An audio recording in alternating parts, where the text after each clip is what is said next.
కలియుగం ప్రారంభంలోనే ధర్మదేవత యొక్క 3 పాదములు తెగిపోయి ఒక్క పాదం మీద టేకుతోంది.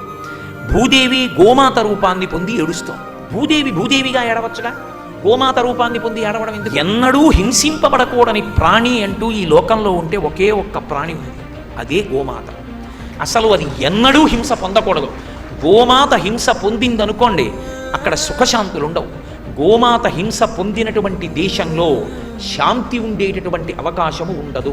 అందుకే స్కాంద పురాణంలో వ్యాసుడు ఒక మాట అంటాడు, ఏ ఇంట, ఏ రాష్ట్రమునందు, ఏ దేశమునందు గోవు దుఃఖిస్తుందో, గోవు హింసకు లోనవుతుందో అక్కడ దేవతల యొక్క అనుగ్రహం ఉండదు, అక్కడ శాంతి ఉండదు. గోవు ఎప్పుడూ రక్షింపబడవలసినటువంటి ప్రాణి.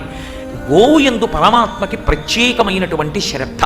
భూదేవి ఎచ్చినా పట్టించుకోడేమో కానీ ఒక గోమాత అంబారామం చేసి ఏడిచింది అంటే ఆయన అంగీకరించి. గోవుని కానీ చెనకితే వటదళంబున కనుమూయువాని కడుపు ఉడికిపోదే అంటారు. ఆ వటపత్రశాయి అయినటువంటి కృష్ణ పరమాత్మ యొక్క కడుపు ఉడికిపోతుంది ఆవు జోలికెడితే.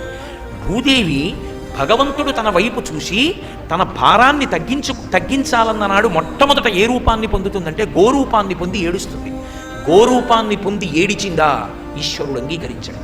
భూమికి భారం అన్న మాట ఉండదు, ఇన్ని వస్తువుల చేత భారం అన్న మాట ఉండదు. భూమికి భారం ఒక్కటే. ఏది భారము అంటే పాపమే భారము. పాపం